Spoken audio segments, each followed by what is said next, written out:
Hello and welcome to Bigskybits. I'm your host Colby, and today we're going to be looking into the world of Bitcoin. It's a Saturday, so things are a little bit slower. Markets aren't open in the US, and the US markets seem to be leading the way on how Bitcoin reacts. Now, sometimes on the weekends we do see some insane pumps or dumps because the liquidity is that much lower. So hopefully we see foreign markets start to interact more with Bitcoin, and it gets more integrated into their markets, and it becomes more of a 24/7 marketplace. I mean, Bitcoin's always been 24/7 marketplace, but now currently the price is driven by US markets and investors.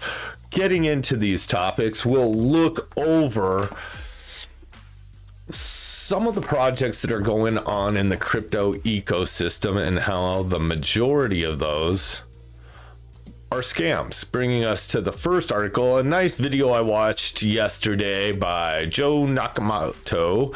Go give him a little love on his site, like and subscribe here. If you like his video, give him a little love as well. He does a little video on why 99.99 of crypto is a scam, and even on Bitcoin. Bitcoin, according to him, is not a scam, and I agree with that. But some of the ordinals, some of the runes projects, some of the other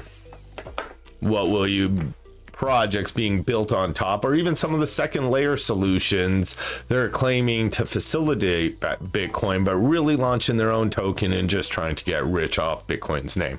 We see many of these projects throughout the years. They come and go. This is part of the natural life. People will try to play off of Bitcoin's popularity and create products that aren't really useful or keeping in line with the Bitcoin philosophy. And what that philosophy is does change from person to person, or how they interpret it with many philosophies, many religions. This happens to all sorts of thought. So do your own research, look into the projects, and remember, this show is not financial advice. Feel free to swing over to my website, check out some of the new episodes that have launched and some of the popular ones. Please give any love there, reach out and comment, and let's get looking into this price. Today we see Bitcoin still hovering in this same range of around 105,000. Dominance is staying above 55, at least on CoinGecko. CoinMarketCap has it higher. The reason why these dominance numbers change so drastically from site or metric that looks at different altcoins and Bitcoin dominance is because some of these sites, especially like CoinGecko, CoinMarketCap, they have a large incentive, because they get paid, to list as many coins as possible. Same with half these crypto influencers. They're getting either paid by these altcoin projects, which is scammy, especially if they're not disclosing that. But the DEXs are these, even the DEXs, DEX is not so much. The centralized exchanges have an incentive, like Coinbase, Kraken, as well as these coin market caps, these people who aggregate prices. They all have an incentive to have as many coins on there as possible, because that facilitates more interest, that facilitates more eyes on their website. So they create these projects and it gets more views. Whether or not it's quality, whether or not these are productive, that doesn't matter. And we're seeing that with these meme coins. And like I said in a previous video, I think Trump's coin will highlight the level of insanity that meme coins have reached. Now, this is the same at every cycle. We had NFTs, people make great money. I remember Top Shots, NBA Top Shots, being a hot NFT a few years back. These projects come and go. They don't offer a ton of real utility. And most are blatant scams to get more Bitcoin. If you look at a lot of the projects, their own projects are slowly hoarding Bitcoin because people realize what it is. People are seeing the ecosystem built upon it, and people are seeing how a lot of these other projects are a lot scammier than they appear to be on the surface. Now, for the people who have been in a while and understand this is just gambling, and go for it. To each their own. But Bitcoin's been staying in this range. We'll look more at the 7-day, kind of just chopping around here this last week. Nothing too crazy, and that's good. We want a more stable Bitcoin. We want it to kind of consolidate for a while. I do think we're probably in for a big pop above the 110 range.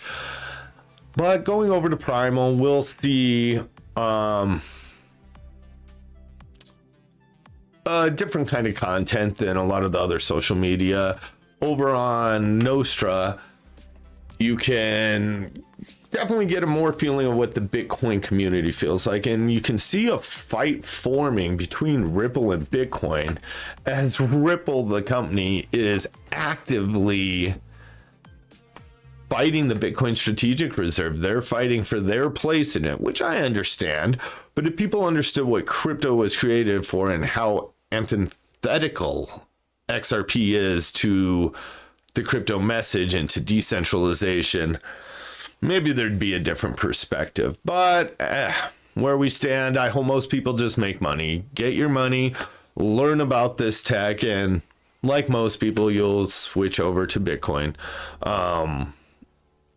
We're seeing it more and more every cycle, and it's refreshing. I have an optimistic look on it, and I think we're going the right way. Heading over, there were some interesting things on Reddit today. This guy brings up a point of 6% of all money flowing into the US ETFs is now in Bitcoin. And that's a lot of money coming into one product. And as we go into some of the comments, it was interesting that ETF assets are approximately 24% of the total net investments in the US. So that can mean roughly 1 to 2% of all investments in the US right now are currently into Bitcoin. It's an interesting take. I'd like some more official numbers on that, but it's all very interesting for sure. The amount of interest. And this goes back to a topic from yesterday I wanted to bring up. A lot of people are talking, oh shoot, we can even find it right here. I think it was the very next thing I wanted to talk about is retail investors' demand for Bitcoin is lowest in 3 years. And as one person pointed out, that this graph is highly skewed because it goes on a 30-day rolling average. But another big point is these ETFs, as we just mentioned, these are in a way retail investors getting in through a different channel. The ETFs are a second layer. Whether or not I agree with the centralization, Bitcoin's meant to have all these facets of the financial sector built into it. We're going to have centralized hubs, or centralized entities that provide different services to people who want the ease of use, who want this. Bitcoin will also facilitate banking for people who want to bank themselves, free and clear of a lot of these centralized institutions, and borderless, censorship resistant. These are the aspects that many of the Bitcoin maximalists appreciate and get into it. And we'll see countries use some of these during war-torn times, during times of oppression, dictatorships. So I see the use case for all of it. And I guess the general point is that retail investment is a very hard thing to measure, especially when companies like MicroStrategy, BlackRock, these investments are not from these companies. I mean, they're done by the companies, but on behalf of their shareholders or their investors in that product. These are the retail investors. Now, we could argue what size they are. We could argue that many of these investors are bigger corporations. Fine, but I also know many individuals who have bought into IBIT. We also know many individuals that bought into MicroStrategies. These are retail investments into the space. These companies then buy that product. So it's an interesting take that I don't think a lot of people are diving deeper into. going on that, it was interesting yesterday and the day before to, as you're going over Trump's executive orders, to look into that the CBDCs have a clear ban. And I think that is great. Central bank digital currencies could usher in a dystopian future that none of us really want. Between social credit scores, the ability to tax people different amounts, it ushers in just some dystopian possibilities that I don't even think we want to let that cat out of the bag. However, we do need to look at some of the way these stable coins and other products offered by some of these large crypto institutions are. You need to be wary of the centralization. The fact that the government can lean on the CEO of a company and have them change their product or influence how that stablecoin is distributed, monitored, any of these things, that should give serious pause, because these stablecoins can in fact act the exact same way as the CBDC under government control. So just be wary of all projects, including Bitcoin. Ask your questions. Please comment with questions. Right now, it seems like a lot of the comments I get are a lot of scammers trying to scam you. So anything you see in the comments, be wary of.